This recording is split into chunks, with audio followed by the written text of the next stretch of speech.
What's up, guys, and welcome to the weekly Q&A. This is going to be another supersized episode, mostly about Solo, so if you haven't seen the movie yet, this is your spoiler warning.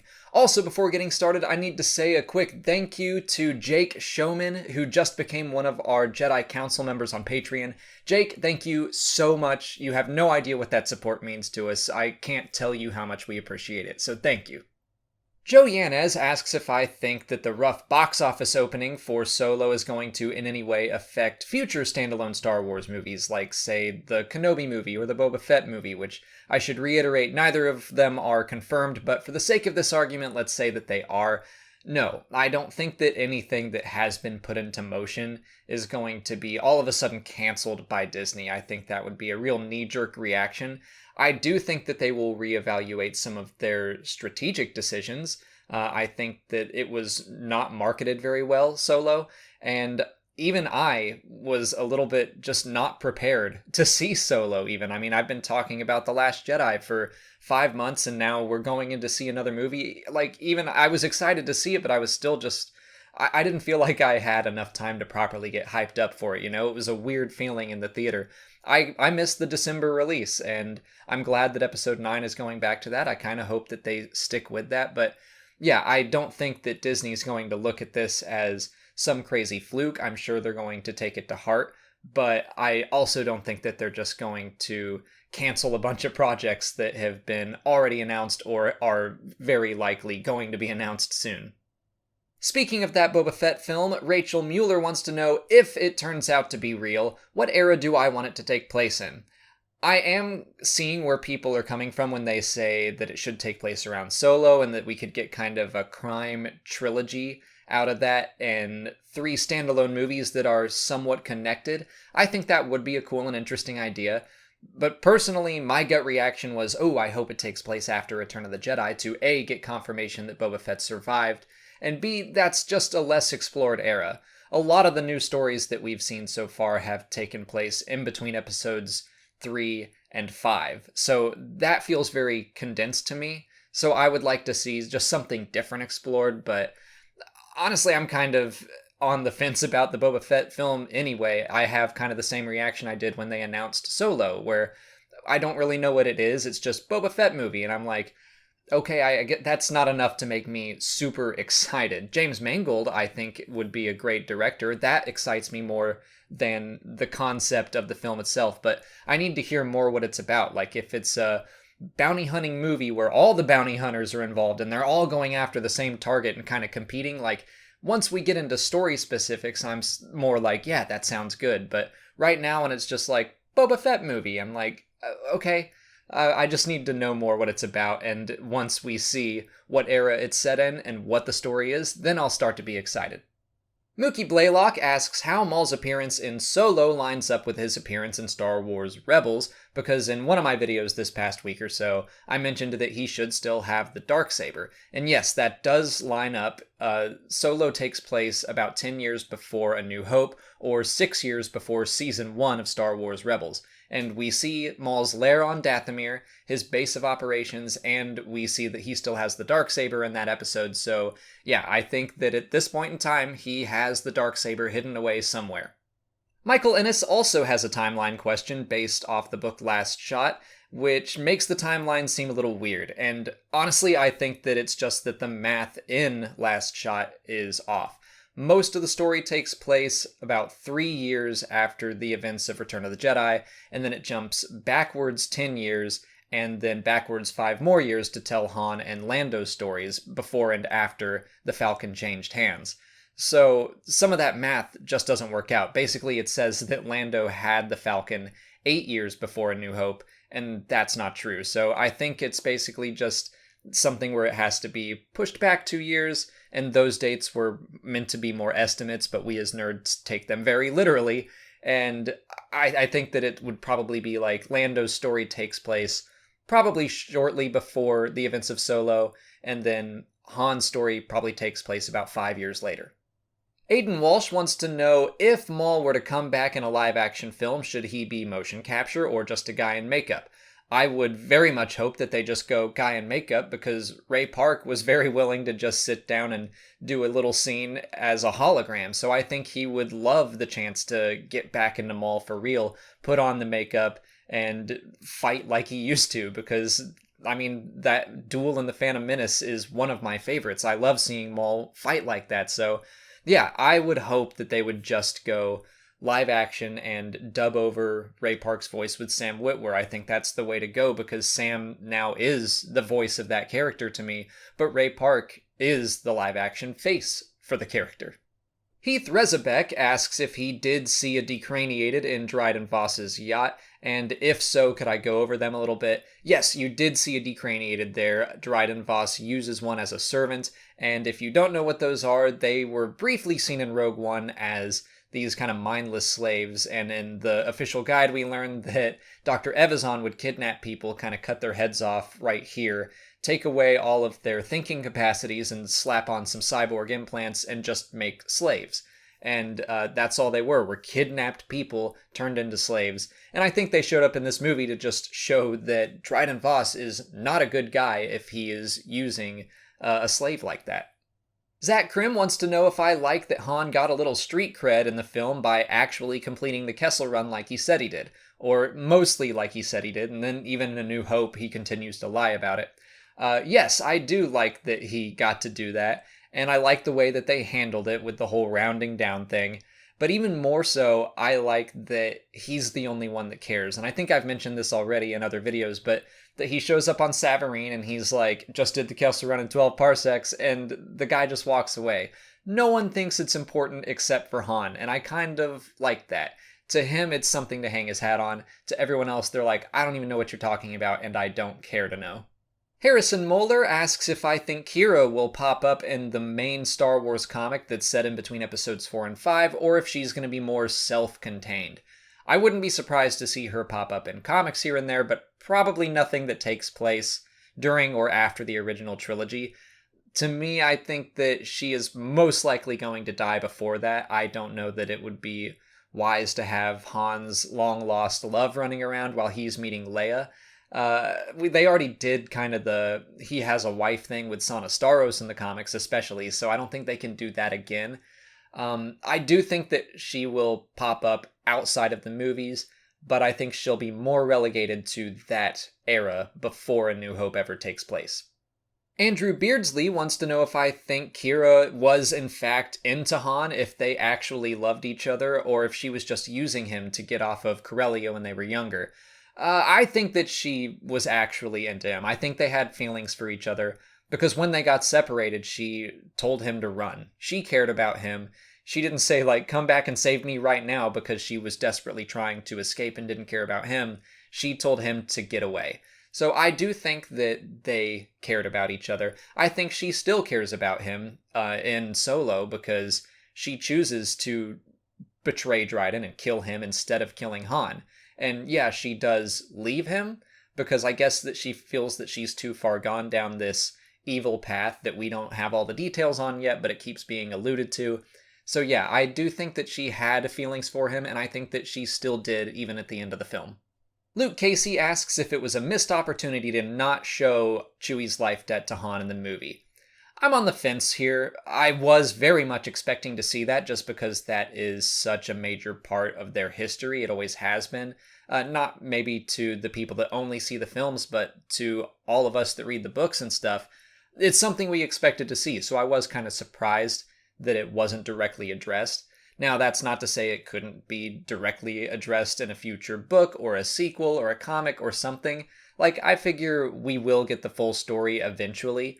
But I guess it just didn't fit here. And frankly, I don't know that we saw anything in the movie that just definitely made Chewie go like, oh, I owe this guy my life. If we were to find out later that not only did Han save Chewie from that camp on Mimban, but they also go on this adventure and he helps Chewie find and save his family, that makes more sense to me. That he would say, like, I owe you so much, I'm going to stay with you, like, I am honor bound to give you my life from now on.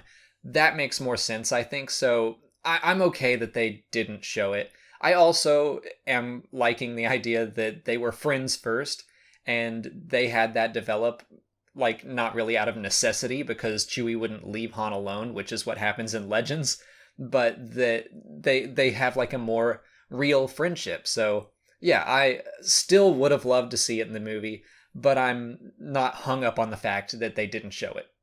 Adam Green wants to know if Dryden Voss could be the same species as Nare from the Freemaker Adventures, and that was a Lego TV show. If you haven't seen that, it's actually pretty good. Not my favorite thing, but I did watch through it all, and it, for a kids show, like even younger than Star Wars Rebels kids show, it was enjoyable. It has some fun moments, but Nare is this character that has tattoos that change color when she's angry. They also kind of shift around, and I don't know, that's a little bit different, but on Twitter, Leland Chi suggested that they might be the same species. And so far, all we know right now is that they are both near human. We don't have a name for their species yet, so no real confirmation, but there are hints that they could be one and the same. Avi Mahan asks if Solo was always meant to be a smaller, more inconsequential story that was never expected to break box office records, kind of like some MCU movies. I'll be honest, I don't know which Marvel movies you're talking about, because I don't really follow box office reporting that closely. I don't know what the Marvel movies' budgets are, which really took off and which underperformed.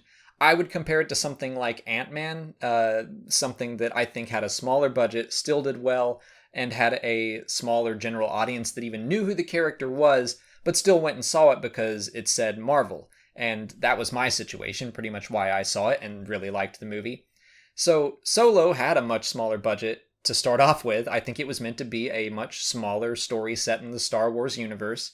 And then the director shakeup happened, and all the reshoots, and the budget blew up to $300 million, which is more than The Last Jedi's budget. And no, I don't think Disney ever thought that Solo was going to make that kind of money, Last Jedi kind of money. I don't think they thought it would break $1 billion. They were probably expecting 600 to 800 million, somewhere in there. But I think that they went in with the reshoots knowing, okay, we're probably going to take a loss on this, but they want people to get used to the idea of having a Star Wars movie every year, and they also wanted it to be good.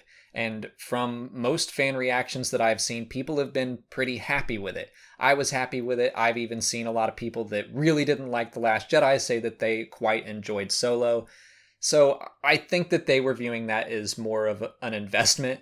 And they were like, yeah, we're going to take a loss, but we need to put out a quality movie, so we need to do the reshoots and do this right. So that's kind of how I view this whole situation. But no, I don't think that Solo was ever intended to just destroy the box office, but it was definitely intended to do better than it has done so far. Joey Anderson wants to know if Han had a father, like he talks about in the film, if that was his biological father, and if so, shouldn't he have a last name? Yeah, I think so, but it seems like he's been away from his family so long. I assume that he's an orphan, like he was in Star Wars Legends. At some point, he lost his family, and then his family became the White Worm Gang and Kira. So to him, I don't think he viewed himself as part of whatever his father's family was. I think that to him, he was on his own. And that's probably why he said he had no people to the Imperial admissions guy. Billy Fuller asks if Han is a Force user on a more subconscious level. I've talked about this before and kind of the role of luck in the Force, and it gets a little bit weird, but to a degree, I think that Han is Force sensitive. I don't think he uses the Force. I don't think he has any control over it. I think that he can hear the Force kind of guide him and suggest things to him. I think that the will of the Force works through him, basically, and that all of his luck is more will of the Force. I think that it can be viewed that way. I also don't think it has to be viewed that way. If you prefer looking at it as just luck, and it's always luck, that's fine. But when he says, like, we're just going to fly through the maelstrom in Solo, I think that was the Force telling him, like, do it, it'll be fine. And I mean, he does stuff like that all the time, and they almost always work out. So I think that to a degree, he has the ability to listen to the Force. I don't think that he can do what Luke or any Jedi does. I don't think he can do what Chirrut does. But yes, I think that what he chalks up to luck is actually the Force working through him to some degree. That's it for patron questions. If you're a patron and you didn't see your question answered here, just head over to Patreon where I left you a written response, or I'm going to leave you a written response. Had a lot going on with Solo, and I'm actually shooting this Q&A much earlier because we're going to be traveling to go to the Movie Trivia Schmodown this weekend. Actually, when you're viewing this video, it will be 2 days, so wish me luck. But I haven't answered all the questions yet, probably, but I am going to be trying to play catch up, so just bear with me. If you're not a patron, you can learn more by following the link in the description, and just $1 a month will get you access to extra Star Wars Explained content like audio commentaries for the films, or Molly and I did a really long just reaction to Solo right after we saw it if you want to see that, but the combined donations really go a long way in supporting the channel. Samuro Night Wars asks if we might ever see a movie where Darth Vader fights Darth Maul, because in Star Wars Rebels, Maul pretty confidently says that he's no match for Vader, so how does he know that?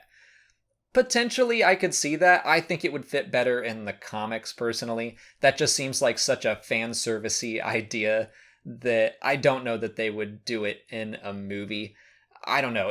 To me, it just pushes things a little far, because there was a comic where Darth Vader went through all this convoluted stuff to clone Darth Maul, I think, just so they could fight, just because people knew it would be something that the fans would love to see. So, I don't know. That just seems like a bridge too far for me.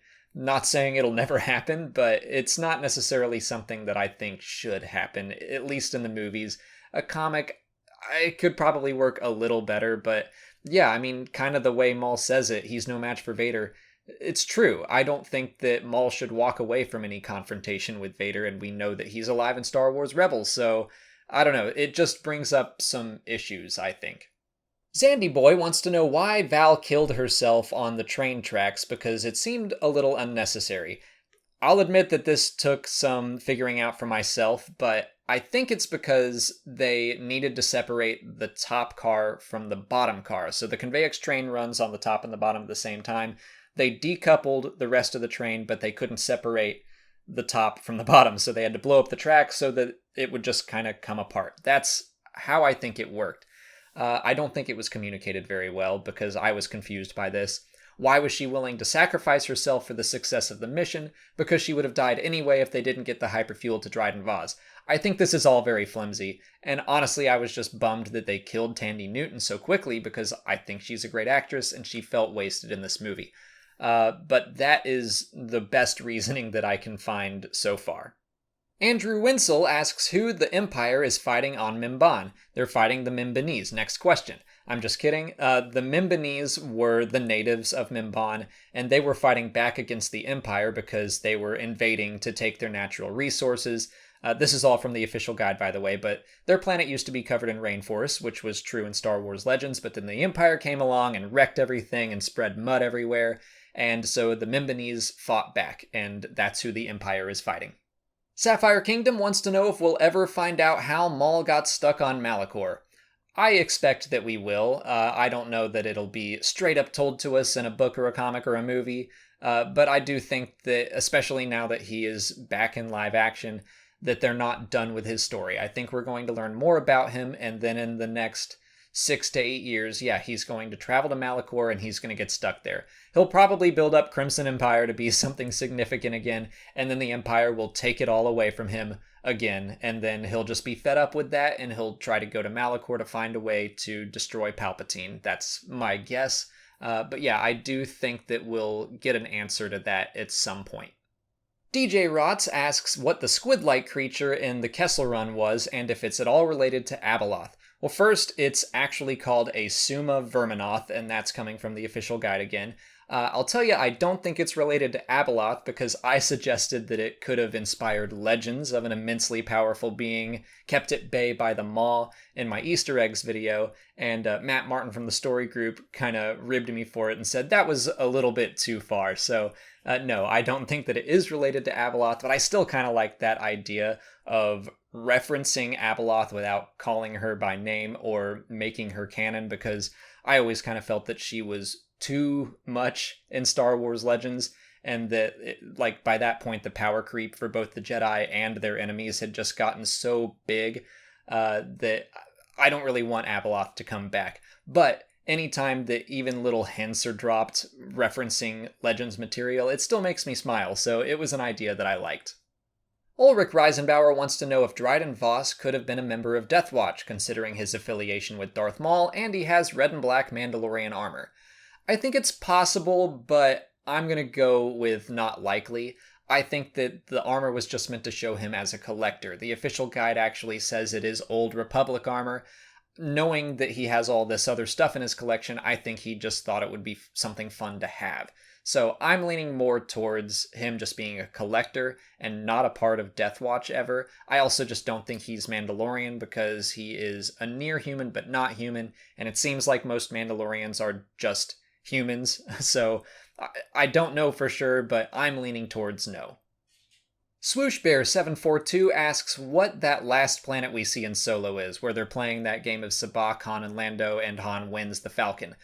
I think that it's Numidian Prime, and I have to give props to my friend Marvel Star Wars. I will put a link in the description to his website. But in the official guide, a lot of stuff coming from the official guide this week, but in the guide, there is a planet called Numidian Prime placed on the map, and it's not referenced anywhere else in the guide except for Lando's page, where he is wearing that outfit from that last scene, and he's holding a deck of Sabacc cards, and it says that he is playing Numidian Prime rules at that point in time. So I do think that that final planet is probably Numidian Prime. It's a new planet that we've never seen before, but that's what I think it's named. Ben Davis wants to know if that Wookiee that Chewie bumps heads with is his son Lumpy or if it's someone else. It is someone else. It's just a random Wookiee named Sagwa that Chewie found on Kessel and just wanted to help free. And again, that's coming from the official guide. And the last question is kind of a bonus one coming from the Android of Ire, who asks if I knew that the next LEGO X-Wing set to come out is going to have a Biggs Darklighter minifigure in it. And I just wanted to say thank you to everyone that messaged me, like sincerely. I got so many tweets and so many comments of people just saying, hey, there's a new X-Wing set, there's a Biggs in it, just wanted to make sure you know. Like the amount of people that know I love Biggs and wanted to make sure that I got like a little Lego of him was very heartwarming. So just thank you sincerely to everyone that sent me messages. And that's all the time I have for questions today. If you want to leave a question for next week's video, just put it in the comments below or sign up for Patreon to join our weekly Q&A discussion. We are going to still be out in LA for the next Q&A, but we're going to still shoot one, and I think we're going to be at EA Play at that point in time with people like Elliot from Battlefront Updates and Eckhardt's Ladder, so I might even try to get them involved in some of these questions. But if you haven't already, please like this video, subscribe to the channel, and follow me on Twitter, Instagram, and Facebook. As always, thanks for watching, and may the Force be with you.